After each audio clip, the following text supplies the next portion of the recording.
রংপুরের তারাগঞ্জ শনিবার রাতের নিস্তব্ধতা ভেঙে গেল আতঙ্ক আর চিৎকারে। দলিত সম্প্রদায়ের রূপলাল আর তার ভাগ্নি জামাই প্রদীপ চোর সন্দেহে ঘিরে ধরল জনতা। শুরু হলো অমানবিক প্রহার, যা থামলো না মৃত্যু পর্যন্ত। কিন্তু তারা কি চোর ছিলেন? নিহত রূপলালের মেয়ে নূপুরের বিয়ের দিন ঠিক হওয়ার কথা ছিল রোববার। মিঠাপুকুর থেকে আত্মীয় প্রদীপ ভ্যান চালিয়ে রূপলালের বাড়ির দিকে যাচ্ছিলেন। রাত 9টার দিকে তারাগঞ্জ কাজিরহাট সড়কের বটতলা এলাকায় স্থানীয়রা ভ্যান চোর সন্দেহে তাদের থামান এবং ভুল বোঝাবুঝির এক পর্যায়ে উত্তেজনার আগুনে শেষ হয়ে গেল দুটি জীবন।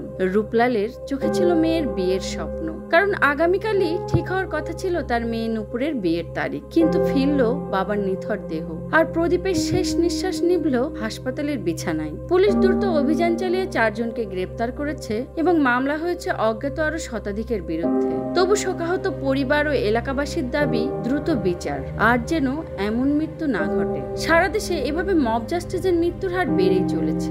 মানবাধিকার সংগঠন আইন ও সালিশ কেন্দ্র আশোক জানিয়েছে, গত বছরের আগস্ট থেকে এবছরের জুন পর্যন্ত 10 মাসে মব জাস্টিসের ঘটনায় অন্তত 179 জন নিহত হয়েছেন। রূপলাল ও প্রদীপের মৃত্যু মব জাস্টিসের তালিকায় নতুন আরেক সংযোজন। তারাগঞ্জ থানার ওসি বলেন, 3-4 হাজার লোককে ডিঙিয়ে ওইভাবে ওদেরকে রক্ষা করা সম্ভব হয়নি। তারাগঞ্জের এই ঘটনা চোখে আঙুল দিয়ে দেখিয়ে দেয়, মব জাস্টিস বিচার নয়, এটা অপরাধ।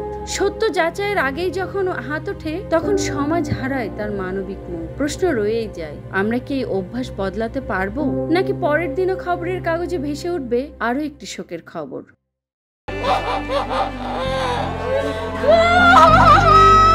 Desk report, voice of tiger.